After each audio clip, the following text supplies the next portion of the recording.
Hello friends. कल मेरे दोस्त विक्रम का मुझे कॉल आता है। ही इज इन कोंगो और उसको कुछ मटेरियल चाहिए इंडिया से लेके यूरोप के लिए। एंड उसके सीएचए ने उसको एक चार्ज बोला है, उसको जो मेटल एक्सपोर्ट करना है उस चार्ज में उसने मेरे से पूछा है कि भैया ये टीएचसी चार्ज क्या होता है, टर्मिनल हैंडलिंग चार्ज, बिकॉज उसको उस कोटेशन में वो चार्ज देने पड़ रहे हैं and he is not having any idea about the charges कि वो चार्जेस क्यों देने पड़ रहे हैं।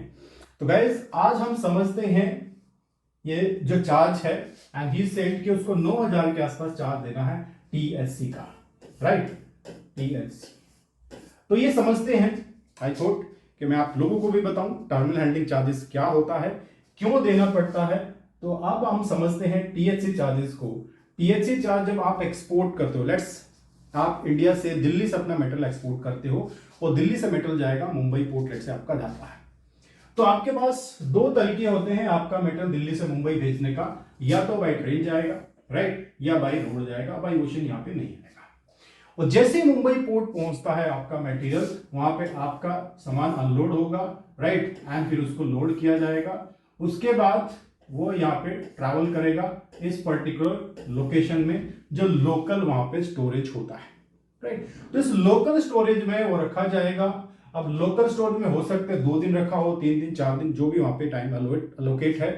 और जब आपका वेसल आता है, राइट, जब आपका उसका यूरोप के लिए उनका वेसल आएगा विक्रम का, तो वेसल में फिर ये सामान रखा जाएगा और फिर वहां से बाई ट्रक यहां तक मूव होगा, राइट। ये क्रेन तक मूव होगा और क्रेन क्या करती है इसको फिर यहां पे लिफ्ट करेगी और यहां से मटेरियल को यहां पे आपके वेसल पे रखेगी। तो ये सारे के सारे प्रोसेस होती है और इस प्रोसेस में पूरा खर्चा होता है। किसका होता है? पोर्ट का। तो पोर्ट अथॉरिटी वहां पे ये चार्ज लेती है, जब शिपिंग कंपनी के थ्रू चार्ज जाता है। तो ये सारी की सारी प्रोसेस के लिए आपका अनलोड हुआ, लोड हुआ, लोकल स्टोरेज हुआ, पोर्ट पे जाके मुंबई पोर्ट पे लोकल ट्रैवल हुआ आपकी गाड़ी से, और फिर वहां पे क्रेन से लोड, वहां पे मटेरियल को लोड किया गया आपके वेसल के ऊपर। ये सारे के सारे जो चार्ज होते हैं, इन चार्जेस को हम बोलते हैं टर्मिनल हैंडलिंग चार्जेस। तो आप जब भी कल किसी से कोटेशन लोगे, फ्रेट फॉरवर्डर से या कोई भी आप सीएचए से कोटेशन लेते हो, तो यहां पे आपको ये वाले जो चार्ज आपको मिलेंगे टर्मिनल हैंडलिंग चार्जेस।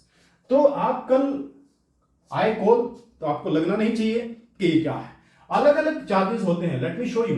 अगर आप इंडिया के मुंद्रा पोर्ट पे जाते हो, लेट्स से अगर आप इंडिया के मुंद्रा पोर्ट पे जाते हो और मुंद्रा पोर्ट का चार्ज देखते हो द सी, तो अगर 20 फीट कंटेनर है तो चार्ज 9200 होगा। देखिए 9200 होगा। अगर रेफर कंटेनर है, रेफर कंटेनर मतलब जो आपका जिसमें आप टेम्परेचर कंट्रोल रखते हो, अगर 20 फीट कंटेनर है तो आपका 21400 होगा। और अगर आपका 40 फीट है तो 28200 होगा, राइट। हजार्डस कार्गो है तो 20000 का, 20 फीट का 15000। तो ये सारे के सारे आप जो चार्ट यहाँ पे देख रहे हो, पूरा एक चार्ट आप देख पा रहे हो। ये सारे के सारे जो चार्ट में आप प्राइसेस है इंडिया के डिफरेंट डिफरेंट पोर्ट पे, चाहे चेन्नई है, चाहे नावा शेवा है, चाहे हजारिया है, राइट, हजीरा पोर्ट है, चाहे आपका कोचिन है, कलकत्ता है, हल्दिया पोर्ट है, सारे के सारे चार्जेस यहाँ पे दिए हैं।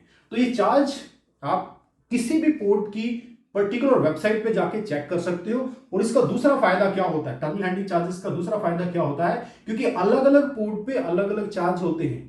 तो जब आप अपना एक्सपोर्ट प्लान करो तो आप एक चीपर वे कौन सा होगा ट्रैवल करने का मेरे प्रोडक्ट का, वो भी प्लान कर सकते हो जब आप यहाँ पे टर्मिनल हैंडलिंग चार्जेस आप देखते हो। अब जब यहाँ पे आप देखोगे तो देखोगे आप अलग अलग चार्ज है। मैंगलोर से 6000 रुपए चार्ज है, राइट। और अगर नावा शेवा सिटी से देखते हो तो 10,000 चार्ज है। ओके, तो यहां से आप अपना प्लान भी कर सकते हो। आपका प्रोडक्ट जब ट्रैवल करेगा, इंडिया से एक्सपोर्ट होगा, तो this will help in planning also. So I hope ये वीडियो आपको अच्छा लगा होगा। अगर अच्छा लगा है तो एक लाइक बटन पे जरूर क्लिक करना। Thank you very much guys.